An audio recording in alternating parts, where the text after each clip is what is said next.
ಎಲ್ರಿಗೂ ನಮಸ್ಕಾರ. ಇದು ನನ್ನ ಮೊದಲನೇ cinema. Prakash sir and Ashwini ma'am ಅವರು ನನಗೆ ಮೊದಲನೇ ಸೀರಿಯಲ್ ಸತ ಅವರೇ ನನ್ನ ಲಾಂಚ್ ಮಾಡಿದ್ದು, ನಿನಗಾಗಿ ಸೀರಿಯಲಲ್ಲಿ ವಜ್ರೇಶ್ವರಿ ಪಾತ್ರದಲ್ಲಿ. So this is very special for me. ಪಾತ್ರದ ಬಗ್ಗೆ ನಾನು ಹೇಳಲ್ಲ, but it's a very interesting ಪಾತ್ರ. ನನಗೆ ನನ್ನ ಮೊದಲನೇ ಪಾತ್ರ, it will be very very special for me for ever.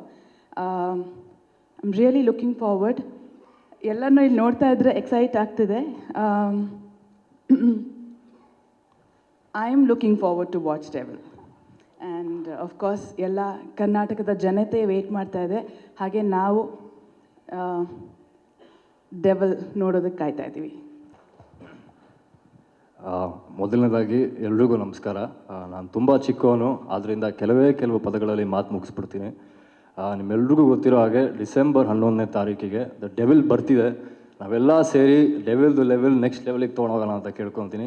ಹಾಗೆಯೇ ಎಲ್ಲಕ್ಕಿಂತ ಹೆಚ್ಚಾಗಿ ಮುಖ್ಯವಾಗಿ ಒಬ್ಬರಿಗೆ ನನ್ನ ಹೃತ್ಪೂರ್ವಕವಾದ ಧನ್ಯವಾದಗಳು ಹೇಳೋಕ್ಕೆ ಇಷ್ಟಪಡ್ತೀನಿ.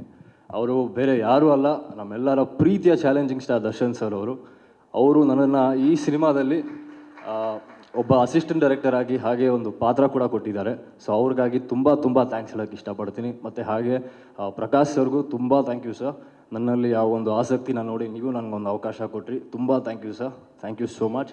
And Ashwini ma'am also thank you so much ma'am for everything and for all the opportunities you given me. And ಅಷ್ಟೇ, ಮತ್ತೊಮ್ಮೆ ಹೇಳ್ತೀನಿ, ಅದೇ ಡಿಸೆಂಬರ್ 11ಗೆ ಡೆವಿಲ್ ಬರ್ತಿದೆ.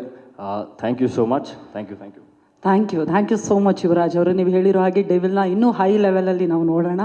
ಹುಲಿ ಕಾರ್ತಿಕ್ ಅವರೇ, ನಿಮ್ಮ ಹಾಸ್ಯದ ಮೂಲಕ, ನಗೆ ಚಟಾಕಿಯ ಮೂಲಕ ನಮ್ಮೆಲ್ರಿಗೂ ಚಿರಪರಿಚಿತರು ನೀವು. ಇದೀಗ ದ ಡೆವಿಲ್ನಲ್ಲಿ ನಿಮ್ಗೆ ಎಷ್ಟು ಖುಷಿ ಆಯಿತು ದ ಡೆವಿಲ್ ಜೊತೆಗೆ ಕೆಲಸ ಮಾಡಿದ್ದಕ್ಕೆ? ಎಲ್ರಿಗೂ ನಮಸ್ಕಾರ. ಪ್ರಕಾಶ್ ಸರ್, ನಿಮ್ಗೆ ಸ್ಪೆಷಲ್ ಥ್ಯಾಂಕ್ಸ್. ಮೋಸ್ಟ್ಲಿ ಈ ಬಾಡೀಲಿ ಯಾವುದನ್ನು ತೆಗೆದುಕೊಟ್ರು ನನಗೆ ನಿಮ್ಮ ಋಣ ತೀರ್ಸೋಕ್ಕಾಗಲ್ಲ ಅನಿಸುತ್ತೆ. ಸೊ ಅಷ್ಟು ದೊಡ್ಡ ಅವಕಾಶ ಕೊಟ್ಟಿದ್ದೀರಾ. ನಾನು ಯಾವಾಗಲೂ ಅನ್ಕೊತಾ ಇರ್ತೀನಿ, ದರ್ಶನ್ ಸರ್ ಸಿನಿಮಾ ನೋಡೋಕ್ಕೆ ಕಷ್ಟಪಡ್ತಾ ಇದ್ದವನು ನಾನು. ಇವತ್ತು ಆ ಸಿನಿಮಾದಲ್ಲಿ ಆ್ಯಕ್ಟ್ ಮಾಡಿ ಇಷ್ಟು ದೊಡ್ಡ ಪ್ರಮೋಷನ್, ನನಗೆ ಅಳುನೇ ಬರುತ್ತೆ. ಅಂದರೆ ಇಷ್ಟು ದೊಡ್ಡವ್ರ ಮುಂದೆ ನಿಂತ್ಕೊಂಡು ಮಾತಾಡೋಕ್ಕೂ ಅವಕಾಶ ಸಿಕ್ಕಿದೆಯಲ್ಲ, ಮೋಸ್ಟ್ಲಿ ನನ್ನ ಕೆಲಸ ನಾನು ಕರೆಕ್ಟಾಗಿ ಮಾಡ್ಕೊಂಬಂದಿದ್ದೀನಿ ಇಲ್ಲಿ ತನಕ ಅನಿಸುತ್ತೆ. ಸಾರಿ, ಥ್ಯಾಂಕ್ ಯು ಸರ್. ಇಷ್ಟು ದೊಡ್ಡ ಅವಕಾಶ ಮತ್ತೆ ನನ್ನ ಲೈಫಲ್ಲಿ ಯಾವತ್ತು ಸಿಗುತ್ತಾ ನಂಗೆ ಗೊತ್ತಿಲ್ಲ, ಅಷ್ಟು ದೊಡ್ಡ ಅವಕಾಶ ಸಿಕ್ಕಿದೆ. ಆ್ಯಂಡ್ ನನಗನ್ಸೋದು ಒಂದೇ, ಫೈನಲಿ ಹೇಳೋದಂದರೆ, ಯಾರಾದರೂ ಕರ್ನಾಟಕದಲ್ಲಿ ಕನ್ನಡದ ಬೋರ್ಡ್ ಹಾಕಿಲ್ಲ ಅಂದರೆ ನಮ್ಮ ರಕ್ತ ಕುದೀತಿದೆ. ಅಂಥದ್ರಲ್ಲಿ ನಮ್ಮ ಬಾಸ್ ಕನ್ನಡಕ್ಕೋಸ್ಕರನೇ ಬದುಕ್ತಾ ಇದ್ದಾರೆ. ಅವ್ರ ಸಿನಿಮಾನ ನಾವು ಜಾಸ್ತಿ ಗೆಲ್ಲಿಸ್ಬೇಕು. ಅವರಿಗಿರೋ ಪೇಯ್ನೆಲ್ಲ, ಅವ್ರ ಸಿನಿಮಾ ಗೆದ್ದಿದ್ದಕ್ಕೆ ಅವ್ರಿಗಿರೋ ಪೇಯ್ನೆಲ್ಲ ಮರ್ತೋಗ್ಬೇಕು. ನನಗೆ ನಿನ್ನೆ ಅನ್ನಿಸ್ತಾ ಇತ್ತು, ಗ್ಲಿಮ್ಸ್ ಬಿಟ್ಟಾಗ ಬರ್ತಾ ಇದ್ದೀನಿ ಚಿನ್ನ ಅಂತ ಇತ್ತಲ್ಲ, ಅದು ಬಿಟ್ಟಾಗ ನಂಗೆ ಅನ್ನಿಸ್ತಾ ಇತ್ತು, ಎಂತೆಂಥ ಕೆಟ್ಟ ಸಂದರ್ಭಕ್ಕೆ ಅಶ್ವಿನಿ ದೇವತೆಗಳು ಅಸ್ತು ಅಂದಿದ್ದಾರೆ. ಯಾಕೆ ಈ ಗ್ಲಿಮ್ಸಿಗೆ ಒಂದ್ಸತಿ ಅಸ್ತು ಅಂದ್ಬಿಡ್ಬಾರ್ದು? ನಾಡು ಸಿನಿಮಾ ನಾವು ಅವ್ರ ಜೊತೆನೂ ನಾವು ಯಾಕೆ ಕೂತ್ಕೊಂಡು ಸಿನಿಮಾ ನೋಡಬಾರ್ದು?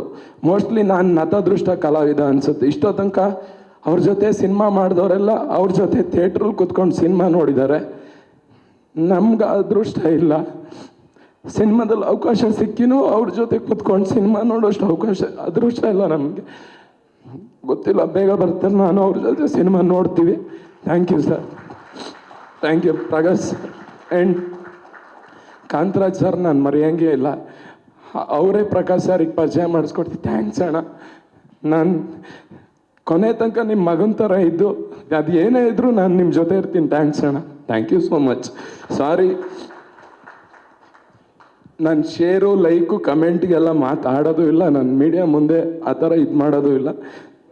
ನನಗೆ ಬಂತು ಅಷ್ಟೇ, ಸಾರಿ, ದಯವಿಟ್ಟು ಕ್ಷಮಿಸಿ. ಸಾರಿ. ಎಲ್ಲರೂ ಸಿನಿಮಾ ನೋಡಿ, ಥಿಯೇಟ್ರಿಗೆ ಬಂದು ಸಿನಿಮಾ ನೋಡಿ. ನಮ್ಮ ಬಾಸ್ ಹೇಳಿರೋದು ಇಷ್ಟೇ, ಸ್ಟಾಪ್ ಪೈರಸಿ. ಇದು ನಂಬ್ಕೊಂಡು ನನ್ನಿಂದ ಹಿಡಿದು ಪೋಸ್ಟ್ರು ಅಂಟಿಸಿ ಥಿಯೇಟ್ರಲ್ಲಿ ಪಾಪ್ಕಾರ್ನ್ ಮಾಡೋನವರೆಗೂ ಇದನ್ನು ನಂಬ್ಕೊಂಡೇ ಬದುಕ್ತಾ ಇದ್ದೀವಿ. ನಮ್ಮ ಹೊಟ್ಟೆ ಮೇಲೆ ದಯವಿಟ್ಟು ಹೊಡಿಬೇಡಿ. ನಾವು ನಿಮ್ಮನ್ನು ಸಂತೋಷ ಪಡಿಸೋಕ್ಕೆ ಕೆಲಸ ಮಾಡೋದು, ಅದನ್ನು ಕೊನೆ ತನಕನೂ ಮಾಡ್ತೀವಿ. ಥ್ಯಾಂಕ್ಸ್. ನನ್ನ ನೋಡಿದ ತಕ್ಷಣ ಮ್ಯಾಮ್ ಹತ್ರ ಒಂದ್ಸರಿ ಮ್ಯಾಮ್ ಹತ್ರ ಹೋಗಿ ಮ್ಯಾಮ್ ನನ್ನ ನೋಡಿದ ತಕ್ಷಣ ಮಾಡ್ತೀರಾ, ಓಕೆ ಡನ್ ಮಾಡಿ ಅಂತ ಪ್ರಶ್ನೆನೇ ಕೇಳಿಲ್ಲ. ಗಿಡಿಷನ್ ಅನ್ಕೊಂಡಿದ್ದೆ ನಾನು. ಅವ್ರು ಆಡಿಷನ್ ತಗೊಂಡಿಲ್ಲ ಸದ್ಯಕ್ಕೆ. ಆಡಿಷನ್ ತಗೊಂಡಿದ್ರೆ ಮೋಸ್ಟ್ಲಿ ಸೆಲೆಕ್ಟ್ ಆಗ್ತಿರ್ಲಿಲ್ಲ ನಾನು. Thanks madam. ಕ್ಷಣ ಕ್ಷಣದ ಸುದ್ದಿಗಳಿಗಾಗಿ ಫ್ರೀಡಂ ಟಿವಿ ಸಬ್ಸ್ಕ್ರೈಬ್ ಮಾಡಿ, ಲೈಕ್ ಮಾಡಿ ಹಾಗೂ ಫಾಲೋ ಮಾಡಿ. ಹೊಸ ಸುದ್ದಿಗಳ ನೋಟಿಫಿಕೇಶನ್ಗಾಗಿ ಬೆಲ್ ಐಕಾನ್ ಮೇಲೆ ಕ್ಲಿಕ್ ಮಾಡಿ.